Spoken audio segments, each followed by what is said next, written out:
Noite, minha senhora, boa noite, meu senhor.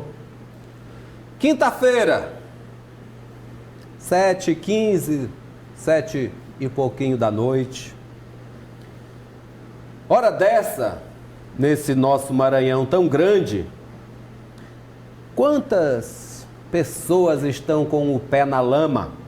Aqui dentro da nossa São Luís. Ou você, meu querido amigo, bem aí do Paço do Lumiar, esta cidade que é uma cidade de fé, é uma cidade de aço, mas que continua passando por provações com este prefeito composto de atitudes inócuas, esse que está aí. Paço do Lumiar está só lama. Os amigos do Maiobão estão vendo suas ruas, suas calçadas, seus muros irem por água abaixo.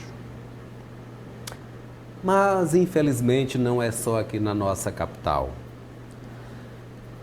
Os maranhenses de todos os lugares estão penando. A estrada lá de Barreirinha, novinha, está escorrendo junto com a areia. Caxias, no meio do sertão, alagou. Pedreiras é um sofrimento eterno. E os amigos lá de Boa Vista do Gurupi, mais da metade da cidade debaixo d'água. Eu não vou sair do Maranhão porque só o nosso sofrimento já é grande o suficiente para ser combatido com a nossa fé, que ainda é maior. E ali pertinho de Gurupi, as coisas estão cada vez piores. Ali na minha querida Maracassumé, este rio que era um dos mais belos que eu já vi, que foi assassinado, está tudo um caos. Nós separamos aqui um pedacinho para mostrar para vocês. Mas antes, eu quero agradecer ao Felipe por estar aqui mais uma vez nos ajudando e agradecer ao professor Esaú Rômulo, cientista político, que vem nos ajudar no debate hoje. Professor, muito obrigado por mais uma vez nos analistas. Obrigado, é sempre uma satisfação. Então, eu queria mostrar para vocês uma imagem que eu vi hoje. Um blogueiro ali da região de Nova Olinda, Santa Luzia, publicou e botou este filminho. Vamos exibir, pode colocar o filminho para a gente mostrar, gente? Ó, isso aí ocorreu entre duas cidades que eu amo muito, Junco do Maranhão e Maracassumé. Olha o estado da BR-316. O prefeito de Junco me avisou há umas 3 semanas, ele disse, Geraldo vai cortar. Doutor Arnaldo me disse, Geraldo vai cortar. E meu irmão me disse, Geraldo vai cortar. E olha aí. Ainda há pouco eu vi alguém publicou aqui nos enormes grupos de jornalista, Felipe, uma imagem de uma grávida, provavelmente no último mês de gravidez, sendo carregada nesse mesmo trechinho. É o caos instalado. E isso aí não é um pedacinho de 600 metros. De Junco a Maracassumé são 22 quilômetros. O estado é esse que nós estamos vendo. Não é só lá.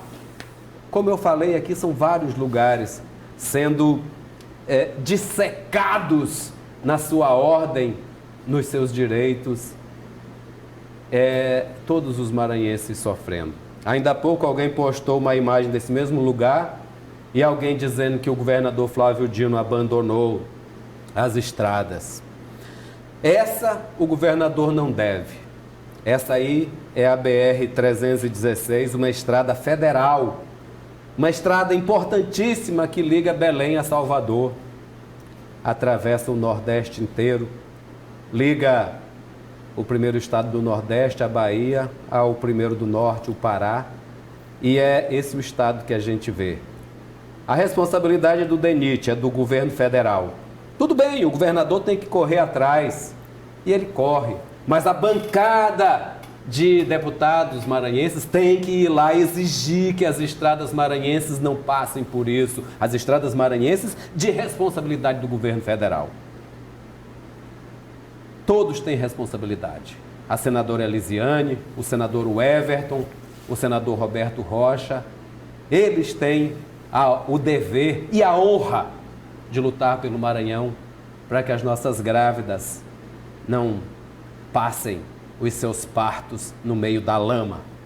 E é isso que está acontecendo com os maranhenses, além de muitos brasileiros espalhados por aí.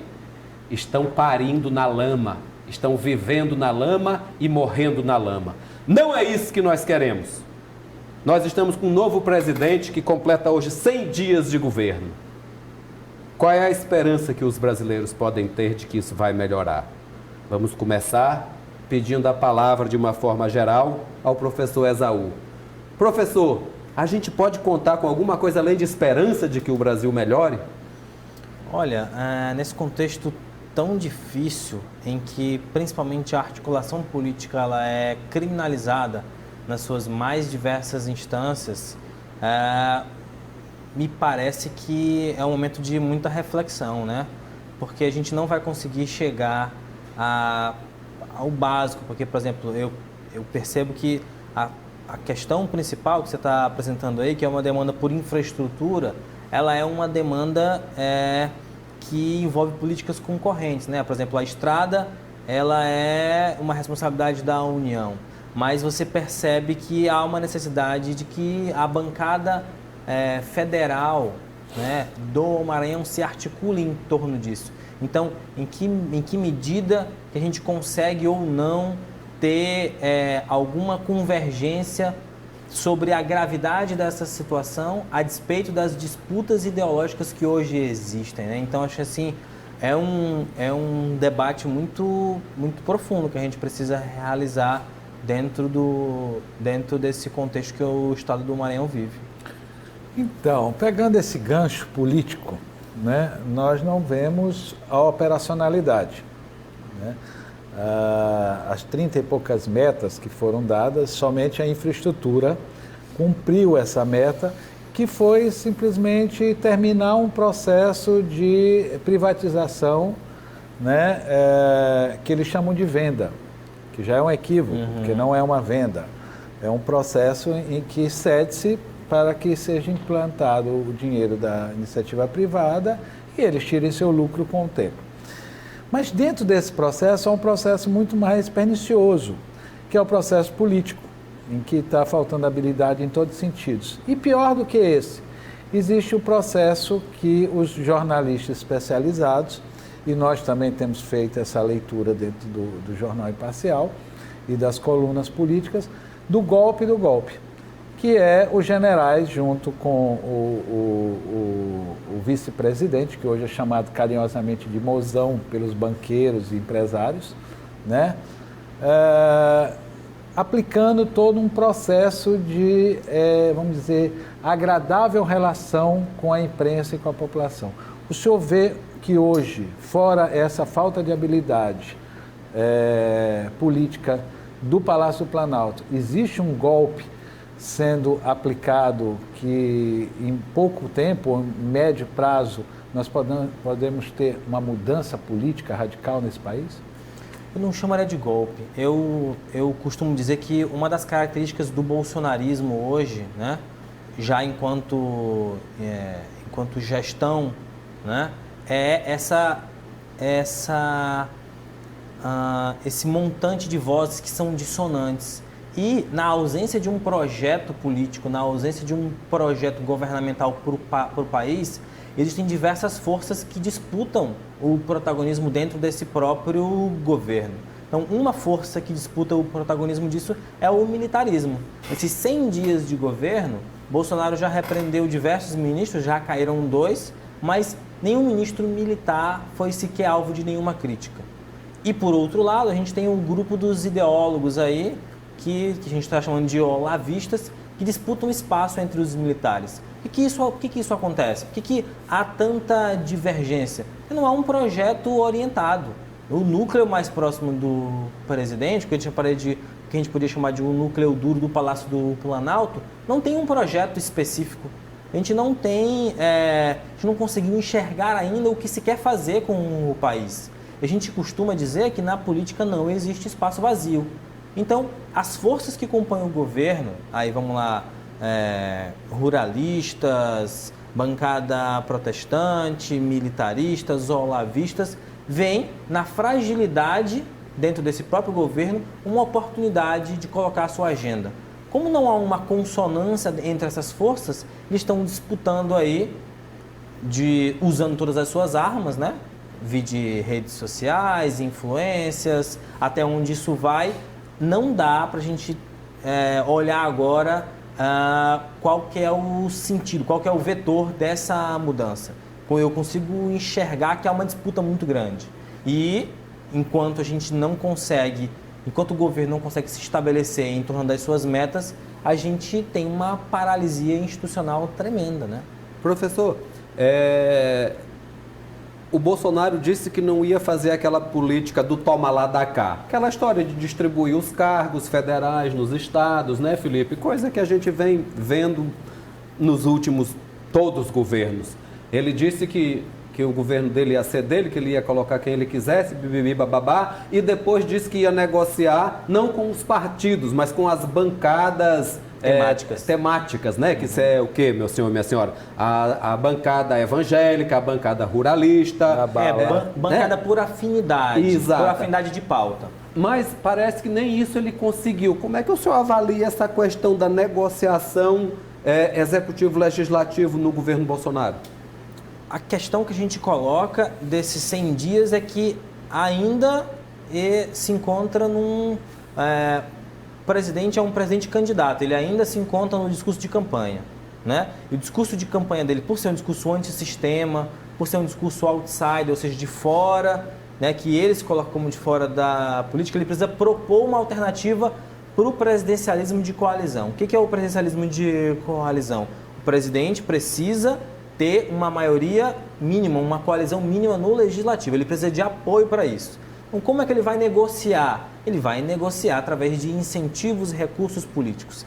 Ele não está disposto a fazer essa negociação. Quando o Temer foi preso, ele foi lá e deu a declaração de que não ia parar como o Temer e como o Lula na cadeia, né? Porque o preço da negociação no nosso regime presidencialista seria a prisão. Então ele não ia fazer isso. Só qual é a outra alternativa? Não se apresentou ainda nenhuma alternativa. Você, com as regras do jogo que nós temos, você não consegue governar por emenda. Você não consegue governar por decreto presidencial, melhor dizendo. Você não consegue governar por Twitter, né? Você precisa, em algum momento, negociar os interesses com cada um dos estados. Com essa, nós fazemos nosso primeiro intervalo, voltamos em seguida. Estamos aqui com os analistas.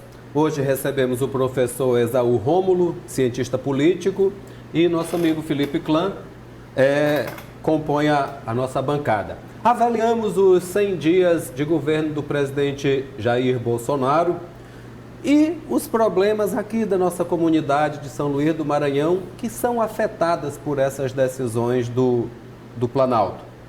Professor, e Felipe, me ajuda porque eu não tive tempo de aprofundar uma certa leitura hoje. Dizem que numa ação de combate aos problemas nacionais, editada ontem, o Maranhão ficou de fora de um grupo de ações do governo. Isso é procedente, né?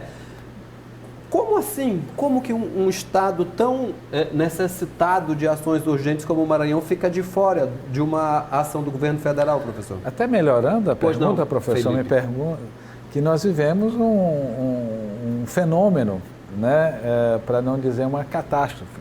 Nós temos uma bancada federal quase inteira que apoia um governador comunista, né, e, ao mesmo tempo, apoia um presidente ultra radical de direita. Como que vai se conseguir se fazer cobranças pelo Maranhão? Como é que vai se equilibrar isso? Como é o seu olhar nesse sentido? Esse atrito institucional, né, entre as instâncias do legislativo, a gente já vinha indicando que ele é um desafio muito grande para o próprio Flávio Dino aqui, né? E para a qualidade da nossa bancada, né? Porque assim, o desafio que o Flávio Dino tem hoje de superar essas dificuldades institucionais com relação ao atual presidente podem colocá-lo numa situação muito favorável se ele conseguir superar esse grande obstáculo. Podem colocá-lo num estágio muito favorável para 2022, mas isso precisa de uma habilidade muito grande, né? Então, assim, em que pese que há uma certa docilidade do parlamento estadual, isso não acontece tanto com a nossa bancada federal, porque não há um alinhamento que eu não vou dizer, que eu não vou chamar nem de ideológico, vou chamar de pragmático, né? Essas dificuldades que a gente enfrenta hoje aqui de infraestrutura, elas acontecem no sentido de que assim, falta um alinhamento pragmático, falta a bancada federal maranhense estabelecer metas que, independentemente da composição dos partidos, de que eles consigam pactuar, de que assim, olha, é interesse de qualquer eleitor, seja de qualquer um dos deputados, que a gente precisa de estradas com maior qualidade, né?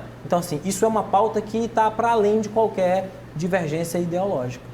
Professor, fazendo uma leitura de cenário, o Brasil hoje vive um judiciário que é mais forte do que o executivo e é um legislador, porque é o final de tudo e que decide tudo, às vezes até muito antes do legislativo ter votado pela sua demência interna.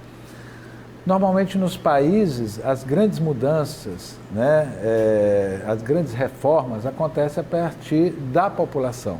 Aqui nós vemos só o fenômeno de derrubar presidentes que consegue se levar quando os sistemas de comunicação de massa, né, dominantes, conseguem levar a população a se revoltar. Como é que historicamente nós vamos viver isso? O país vive, na verdade, um grande momento de mudança de comportamento, ou nós ainda vamos continuar sendo comandados, né, definidos por aqueles que deveriam ser os nossos empregados, os nossos representantes?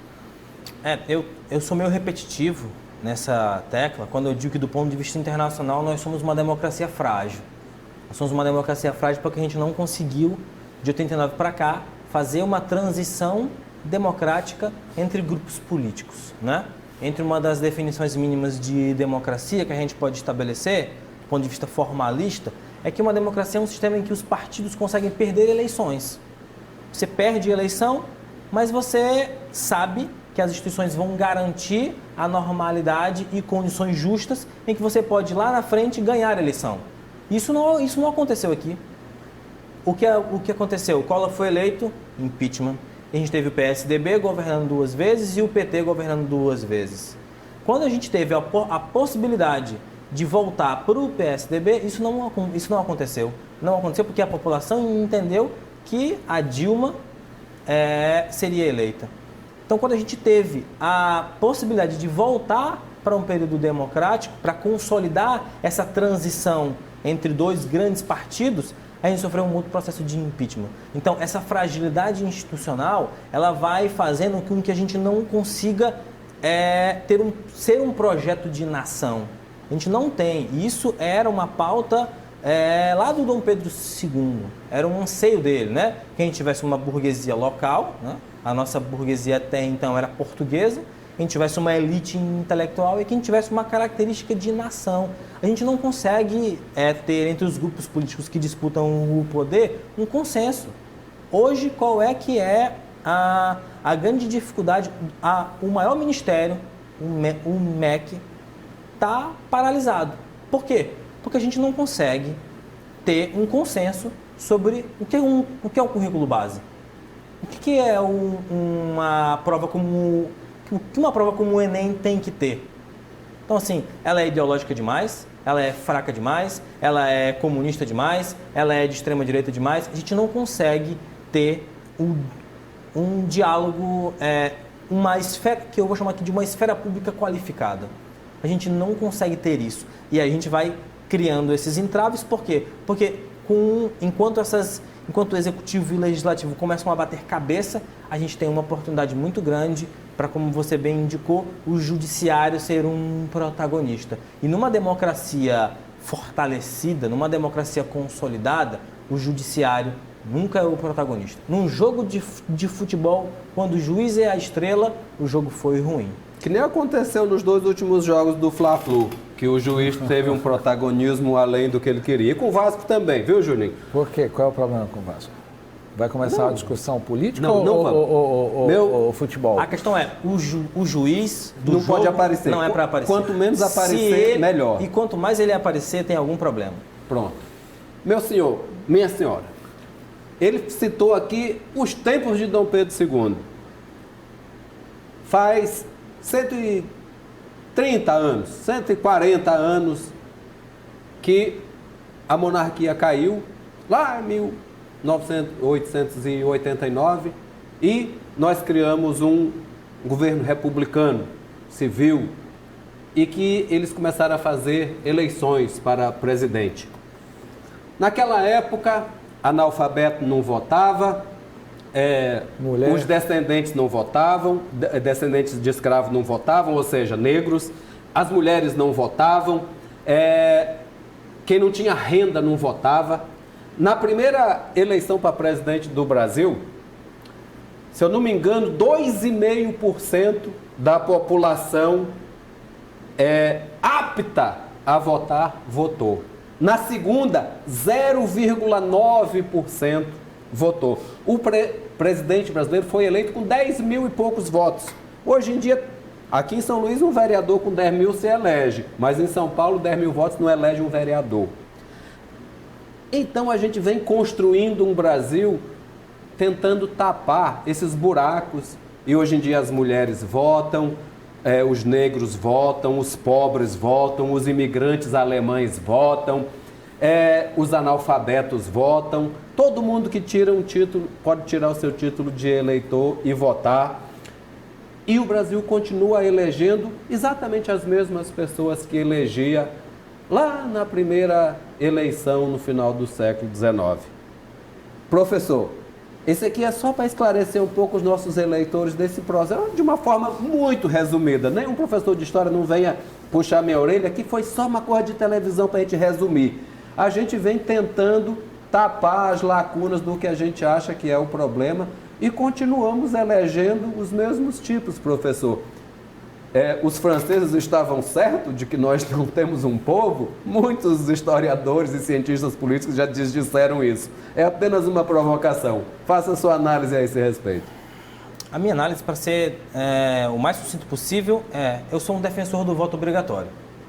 Sou um defensor do voto obrigatório por quê? Porque se a gente não tiver esse instrumento político dentro do nosso sistema eleitoral, a gente vai voltar para esse processo decisório em que apenas os ricos e os escolarizados vão decidir. Então, sem um instrumento do voto obrigatório, com um país tão grande, tão diverso, com uma desigualdade social tão latente, qual é o mecanismo que a gente tem para que a população mais pobre também participe disso? Se o voto não for mais obrigatório, qual é o incentivo que os políticos vão ter para conversar com as massas? Nenhum. Então, a gente construiu um país muito grande, não era para ser desse tamanho, mas, ao contrário do que algumas pessoas possam pensar, esse apelo antissistema que elegeu o Jair Bolsonaro é um apelo por resetar o sistema, né? Por formatar as coisas. Só que a gente não pode fazer isso. A gente não pode mais fingir que não existiu escravidão, fingir que não existiu colonialismo, fingir que não existiu uma exploração. Golpe, ditadura, como é que a gente então assassinato de pensadores. Como é que a gente remenda esse sistema? A gente tem que tentar, que é o que eu estou insistindo aqui, criar uma esfera pública que seja qualificada, que a gente consiga chegar a alguns consensos. Mas hoje a gente vive uma polarização tão grande que ela, inclusive, ela vem por uma certa disputa de narrativas, né? A gente tinha, de 89 para cá, uma direita que a gente chama, alguns cientistas políticos chamam de direita envergonhada, né? Então, assim, sempre foi muito tranquilo de 89 para cá você se dizer de esquerda porque você era contra a ditadura. Então, ser associado à direita era ser, como o Brizola dizia, filhote da ditadura. Hoje não, hoje essa direita saiu do armário. Só que aí é que aconteceu a crise dos partidos políticos no Brasil. A direita saiu do armário, só que paralelo a ela vem uma extrema-direita que não consegue nem dialogar com isso. E o PSDB, que dos anos 2000 para cá foi muito eficiente em eliminar os concorrentes que disputavam o protagonismo com o PT, foi engolido por um discurso mais radical, foi engolido por um discurso mais antissistema, em que o próprio PSDB não se viu mais como uma resposta para isso. Então, as eleições de 2018 foram um tapa na cara do nosso sistema político, mas muito mais para a direita, que perdeu o seu espaço, né? O que vai ser o PSDB agora do que para a esquerda? Porque o PT ainda continua aí com 30% de eleitores que a gente chama de alinhados ideologicamente. Pois é, e enquanto isso, enquanto o PSDB e PT se digladiavam, o PMDB passou esse tempo todinho comendo o alpiste dele. No terceiro bloco você começa me dizendo essa coisa tão boa que você está querendo dizer aí. Não, só dizendo que o PSDB vai mudar o nome, só isso. Para Partido do Dória? Sei lá. A gente volta já já e descobre que nome é esse. Voltamos aqui, os analistas discutimos hoje os 100 dias do governo Bolsonaro, os partidos, o sistema político brasileiro, a nossa dor, o nosso sofrimento e a nossa esperança. Nos ajudam o professor Esaú Rômulo e o Felipe Clã. Falávamos em... Vai mudar para que nome o PSDB? Olha, não sei. Os grupos de jornalistas lá de Brasília, né, perguntando se a gente tem alguma proposta de nome para ajudar. Né? Eu amanheci hoje com a turma de Brasília gozando. Aí, Maranhão. Maranhão tem algo, como o Maranhão sempre está no centro de tudo, por incrível que pareça, o Maranhão nunca saiu da história brasileira, política. Sempre teve algum representante ou teve algum fenômeno que... E aí eles ficam brincando comigo, a minha turma de antigamente lá de Brasília e tudo mais. Mas eu vou aproveitar... Vamos ver se a gente descobre esse nome. Então, aproveitando PSDB, PT, que são partidos que já estiveram no governo e foram defenestrados pela população, o motivo dessa defenestração pode ser um motivo especial de análise, só isso. Professor, quem é a oposição ao governo Bolsonaro? A gente tem aí um bloco, né, que talvez esteja se construindo uma frente ampla democrática aí entre Fernando Haddad, Ciro Gomes, Flávio Dino, em que a gente consiga de alguma forma aí, identificar uma convergência de ideias, mas hoje a gente tem uma situação muito específica. Por quê? Porque o PT ele é o maior partido, ele é o partido que orienta do ponto de vista da identificação partidária. O que a gente tem hoje no Brasil, a gente tem petistas e antipetistas, né? E os antipetistas hoje são muito maiores do que os petistas. Só que o PT, embora ele não tenha uma força política hoje suficiente para retornar ao poder, ele ainda faz muito barulho. Ele é um partido de esquerda, o único partido de esquerda hegemônico. Então, enquanto a gente não conseguir entender que lugar o PT vai ocupar, seja de diálogo, seja de disputa, seja de aglutinação de outros interesses, a gente vai ter aí um bloco de oposição de esquerda patinando e a direita continuando no poder. É interessante observar essa questão. Na sua visão, o senhor acredita que o PT, com todo esse fenômeno aí, que o Bolsonaro, né, leia-se, não é o PSL, porque ele nem quer que o PSL assuma o governo, o riscado no governo dele, que é uma coisa tão impressionante que um político, né, viciado dentro do Congresso Nacional, como foi ele, né, que nada serviu à nação, vamos ser claros, não quer que partidos tomem a frente ou o blinde. Isso é um fenômeno. Realmente ele deve ter alguma carta na manga. Eu acredito que o senhor também faça essa leitura. Mas veja, será que todos esses erros do Bolsonaro, porque não existe um acerto, é impressionante. Será que ele não escuta ninguém? Essa é a pergunta. Será que ninguém tem coragem, a não ser os filhos, de estar colocando cada vez mais lenha nessa fogueira, né? Não se fala, professor, de pobreza nesse país. Esse país não tem miséria. O PT trouxe essa bandeira, fez a sua parte, em certo sentido, não terminou porque o sonho dos 1000 anos no poder, né, o tirou, mas teve programas muito importantes que estão aí até hoje, só que as pessoas continuam no programa. As pessoas são viciadas nesses programas. Aliciaram as pessoas. Um Bolsa Família, com todo respeito, era para ser uma distribuição de renda e se tornou um mecanismo, né, político poderosíssimo de dominação. Não sei se o senhor olha desse jeito. Mas a minha pergunta em cima de todo esse processo aqui sendo construído é se o Bolsonaro não está construindo um novo Brasil crítico, em que vai se experimentar essa esquerda que o senhor colocou tão bem e a direita, né? Será que nós vamos ter futuramente um centro ou será que o PT tem chance de voltar? Então, como eu estava explicando anteriormente, a gente tem hoje no Brasil só o PT, porque o PSDB se desmoronou, né? Essa última eleição acabou com o PSDB como a gente estava acostumado como a gente conheceu um dia. O PSDB do FHC, do Serra, do Alckmin, esse partido sumiu. Ele vai virar uma outra coisa, ele vai mudar de nome, eu não sei ainda o que vai acontecer. Então a gente tem de um lado PT e a gente precisa entender isso. Criar partidos políticos é um processo muito caro, é um processo muito custoso, demora muito tempo. E do outro lado tem o PSL, que não é um partido, é uma legenda, é um número, 7. Não tem ideologia definida, não tem um programa e não representa nesse duplo processo. Nem o partido representa o presidente e nem o presidente representa o partido. Então, o que o Bolsonaro é hoje? O Bolsonaro hoje é um veículo. Ele não sabe qual é o projeto que ele faz parte, porque é muito mais amplo que ele.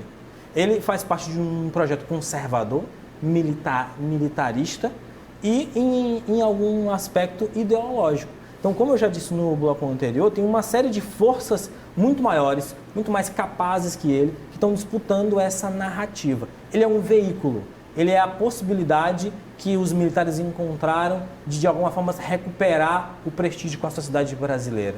Então, quando o vice, que já foi mencionado aqui, diz assim, a minha diferença para o Geisel é que eu fui eleito, ele está sinalizando claramente, olha, 64 ficou para trás. É possível que as Forças Armadas joguem o jogo da democracia. Mas a gente não tem um liberalismo militar. E não é o papel. Mas a gente não tem uma característica de um liberalismo militar. O Bolsonaro não é liberal. Porque a agenda dos costumes, essa agenda de extrema-direita dos costumes, ela é antiliberal. Não é? Então, o que a gente tem hoje? A gente tem o desfacelamento desses partidos políticos, do modo como a gente estava se enxergando, e uma reestruturação em que nega a própria política. Isso é o mais perigoso. Porque enquanto que a gente tem essa debilidade do próprio sistema, a gente tem diversos fantasmas autoritários que vão surgindo, né? A gente tem uma série de problemas que a gente não lidou, a gente não tem consenso hoje de que a ditadura matou pessoas, ou de que sequer houve ditadura. Então, esse revisionismo ele é muito perigoso porque a gente não consegue avançar. Era para a gente estar discutindo que elementos democráticos a gente pode fazer com que as pessoas participem. Mas a participação política, ela é criminalizada. Ser de um partido, ir para uma manifestação, é tido como coisa de desocupado, vagabundo, etc. e tal. Ou até de terrorista, de bandido. Ou até de terrorista, de bandido. Então, aí é que o nosso desafio. Como que a gente vai conseguir construir um país em que as pessoas se interessem pela política, se o cara que está eleito lá, né? Porque ele está na cadeira de presidente, ele não é presidente. Existe uma diferença muito grande disso, né? Entre você ser presidente, você entender as responsabilidades que o cargo exige, e você estar lá na cadeira. Ele está lá na cadeira, ele não é presidente. Então, assim, como é que a gente vai conseguir entender que as pessoas participem da política se o cara que está lá na presidência é contra o próprio exercício da política, que é o exercício do contraditório? Eu queria tocar agora em assuntos muito referentes a isso, professor e Felipe, que são algumas declarações. O presidente, no seu discurso dos 100 dias, ele perguntou para Deus, dizendo que ele não sabia o que estava fazendo lá no lugar de presidente. Mais ou menos isso que o presidente falou, que ele não sabia o que ele estava fazendo lá. Outra foi a declaração do número 1 dele, que é o Onyx Lorenzoni, disse: vocês precisam ter paciência com a gente. Ele usou esta frase hoje porque a gente está esperando que alguém, ele ganhou, ele que governe o país. E uma coisa para amarrar essas duas declarações foi uma outra declaração dele que vai de encontro a tudo que o professor falou, que ele disse que quer uma formação escolar onde as crianças se afastem da política, enquanto que nos últimos anos tudo que nós vínhamos pedindo, talvez nós estejamos todos errados, e eu estou colocando nós, porque nós três aqui já falamos a esse respeito, de que as pessoas precisam se politizar, que as pessoas precisam se envolver cada vez mais com a política, para que nós tenhamos uma autossuficiência de escolha e que nós possamos escolher cada vez mais corretamente. Mas o que é isso, então, Geraldo? Saber mandar nos políticos. Isso. Será que ele está remando contra a história, que ele quer despolitizar as pessoas? É pecado a politização na visão... Eu conheço muitas pessoas de direita por quem eu tenho respeito, que são pessoas justas e que são pessoas que não concordam que é preciso despolitizar. Professor, que barco é esse? É um barco furado. É um barco furado por quê? Porque assim, a orientação política do presidente da República, ela vem de um astrólogo. E esse astrólogo acredita que as instituições políticas e educacionais estão contaminadas do ponto de vista cultural por uma ideologia de esquerda. E essa ideologia ela é revolucionária. Então, isso que se chama de marxismo cultural, que aí em si já é um conceito equivocado, né? Porque Marx teorizou do ponto de vista do materialismo. Quem elaborou alguma questão com relação à cultura política foi Gramsci, que veio depois. Mas o raciocínio desses caras é de que assim, as escolas estão contaminadas de esquerdistas e de comunistas, a política, a imprensa, todo mundo aqui está com um pacto secreto para tomar o poder em algum momento. Então a gente precisa limpar essas pessoas. Então a política ela é um espaço para recrutamento de militantes de esquerda. Logo, a única forma de salvar as nossas crianças é fazendo com que elas estejam longe disso. Então, a política não é um espaço para convencer, para trocar ideias, para a gente se contrapor. É um espaço de recrutamento. Aí a gente vai estar criminalizando a arena política, que é o que a gente está fazendo aqui. Concordando, discordando, debatendo. Tem muito pano para manga. Eu quero convidar vocês dois para a gente brincar de bloqueio e compartilha.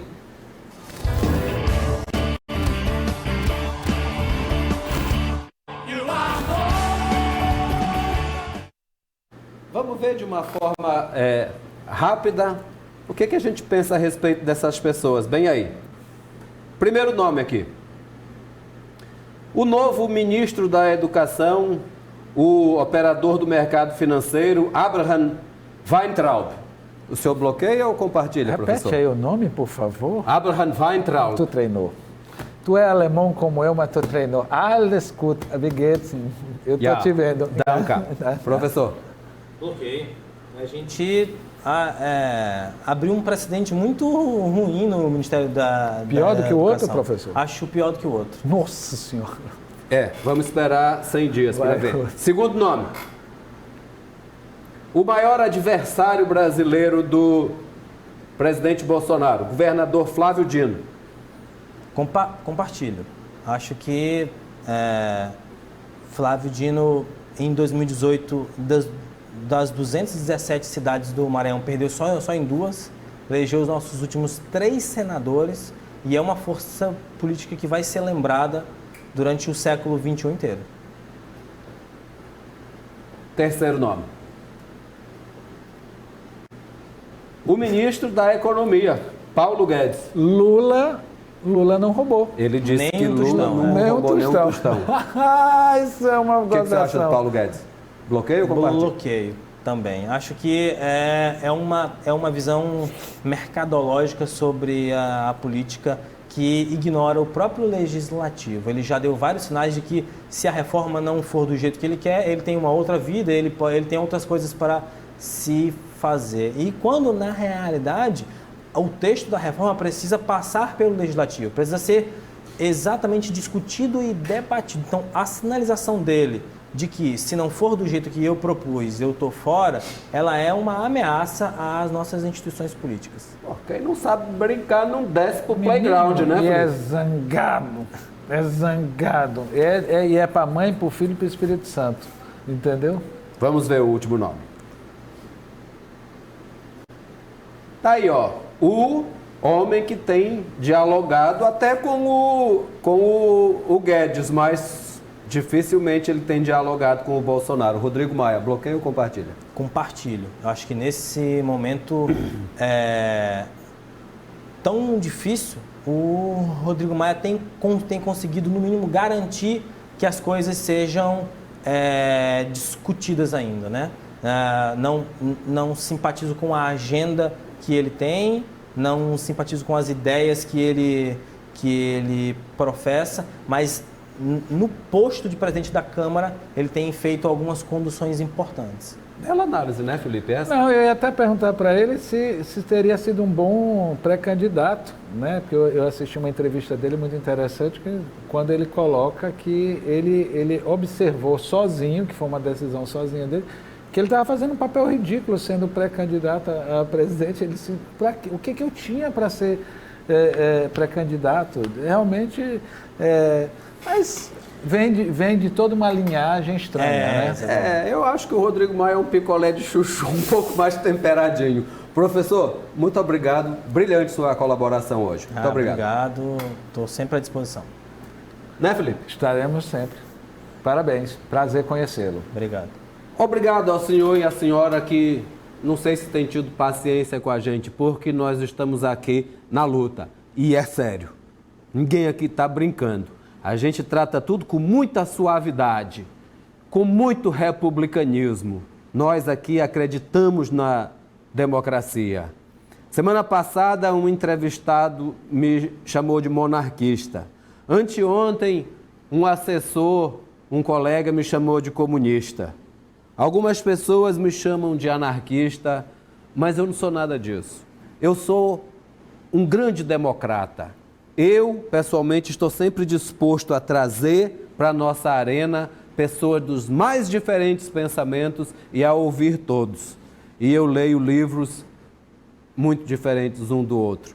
E então eu tenho esta suavidade de dizer que eu sei ouvir. E eu estico isso aos analistas, tanto aos políticos que vêm aqui, sejam da direita, da esquerda ou picolés de chuchu, e aos pensadores, aos professores, aos líderes comunitários e aos colegas jornalistas, colunistas, que vêm aqui dividir esse espaço e levar para vocês um pouco dessa discussão que a gente tanto precisa.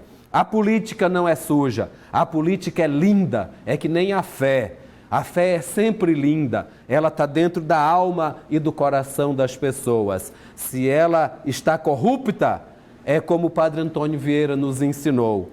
Se o sal não salga, é porque a terra é que não quer ser salgada. Amém? Aleluia! Muita fé, muita coragem e estaremos sempre aqui para debater o Brasil e o Maranhão com a sua ajuda e a sua compreensão. Até amanhã, que é uma bela sexta-feira.